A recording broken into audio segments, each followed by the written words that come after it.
Makumi kwa mamia ya Waislamu wake kwa waume wamejitokeza kudiriki swala ya Idi ya Fitri katika kituo cha elimu cha Singida Islamic Center katika mji huu wa Singida.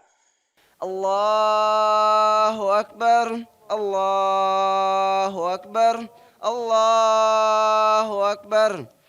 Katika mimbari amepanda Sheikh Zuberi Nkoko ambaye amewakumbusha waumini kuendelea kuwa wema hata baada ya kukamilika mwezi mtukufu wa Ramadhan. Tuendelee kusoma Qur'ani, tuendelee kusimama usiku, tuendelee kufunga. Siku za kufunga bado ziko nyingi, bali kuna siku za Shawwal ambazo mtu anatakiwa afunge 6 katika siku za Shawwal.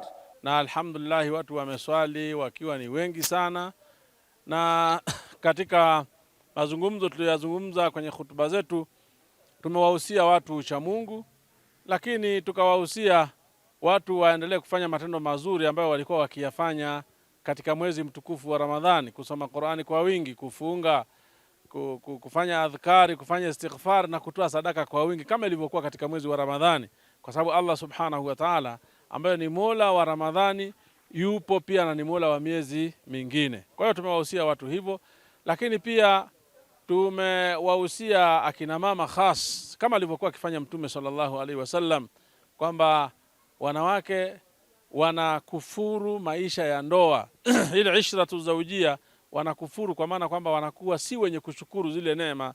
Mara nyingi mwanamke unaweza kumfanyia ihsani, lakini akija kuona kasoro fulani katika maisha yako na yeye, basi anaweza akakwambia sijawahi kuona khairi hata mmoja. Tunaomba tuliosali, tuliofunga, tuendelee na uchamungu wetu tuliokuona katika mwezi wa Ramadhani. Tusirudi katika yale yalikuwa tunayafanya kwanza, kwa sababu tulikuwa katika darasa, na ili darasa tuliendeleze, tuweze kulifanyia kazi na turudi katika uchamungu kama tulivyoambiwa na mashekhe wetu na Mwenyezi Mungu kwamba Ramadhani maana yake ni uchamungu, na uchamungu tunauhitaji na tuendelee nao inshallah. Asalamu alaykum wa rahmatullahi wa barakatuh. Kwa kweli leo nina furaha kubwa sana baada ya kuswali swala ya Eid al-Fitr. Alhamdulillah, namshukuru Mwenyezi Mungu Subhanahu wa Ta'ala kwa kunipa afya njema, lakini pia natoa ujumbe kwa Waislamu wote inshallah, Allah Subhanahu wa Ta'ala wote kwa pamoja kwamba tuendelee kumcha Mwenyezi Mungu Subhanahu wa Ta'ala na tusherehekee sikukuu yetu kwa salama salimini, tukaribishane na tupendane inshallah. Nikiripoti kutokea hapa mkoani Singida, Ramadhan Idilimu wa Mahasin TV.